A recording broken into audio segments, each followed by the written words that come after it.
ଆଜିର ଅନୁଚିନ୍ତା। ନିଶ୍ଚୟ ଶୁଣନ୍ତୁ ଏହି କାହାଣୀ। 1. 10,000 ସମ୍ପର୍କୀୟଙ୍କ ସହ ସମ୍ପର୍କଠାରୁ ଜଣେ ଘନିଷ୍ଠ ଅନୁଗତ ବନ୍ଧୁଙ୍କ ବନ୍ଧୁତ୍ୱ ଅଧିକ ମୂଲ୍ୟବାନ।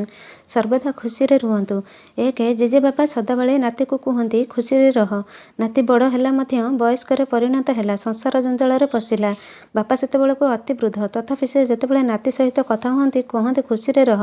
ଦିନେ ନାତି ଜେଜେବାପାଙ୍କୁ କହିଲା, ଜୀବନରେ କେତେ ଜଞ୍ଜାଳ ଝିଞ୍ଝଟ ଓ କଷ୍ଟ, କେତେ ଭୁଲ ଭଟକା ସବୁ ହୋଇଯାଇଛି, କେତେ ପଶ୍ଚାତାପରେ ସମୟ ଯାଇଛି, ଅଥଚ ତୁମେ ସବୁବେଳେ ଗୋଟିଏ କଥା କହୁଛ, ଖୁସିରେ ରହ। ଜେଜେବାପା ଏଥର ଚଉକରୁ ଉଠି ଛିଡ଼ା ହେଲେ ଏବଂ ନାତିକୁ ଡାକି ନେଲେ ତାଙ୍କ ପଢ଼ା ଘରକୁ।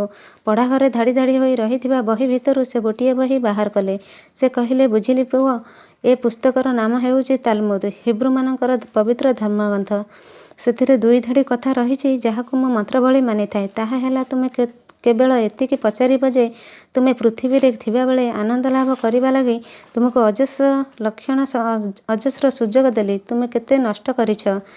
ଏବେ ନାତିକୁ ହାତକୁ ଧରି ଜେଜେ କହିଲେ, ବାବୁ, ସକାଳୁ ରାତି ପର୍ଯ୍ୟନ୍ତ ଆମ ସମସ୍ତଙ୍କୁ କେତେ କେତେ ଆନନ୍ଦ ଲାଭ କରିବାର ଲକ୍ଷଣ ମିଳେ, ତାହା ଗଣିବା ମୁସ୍କିଲ। କିନ୍ତୁ ଆମର ଯେତେବେଳେ ପରଲୋକରେ ଈଶ୍ୱରଙ୍କ ସମ୍ମୁଖରେ ପହଞ୍ଚିବ, ସେ ପଚାରିବେ ନାହିଁ ଯେ ତୁମେ ପୃଥିବୀରେ ଥିଲାବେଳେ କ'ଣ କ'ଣ ପୁଣ୍ୟ ବା ପାପ କରିଛ।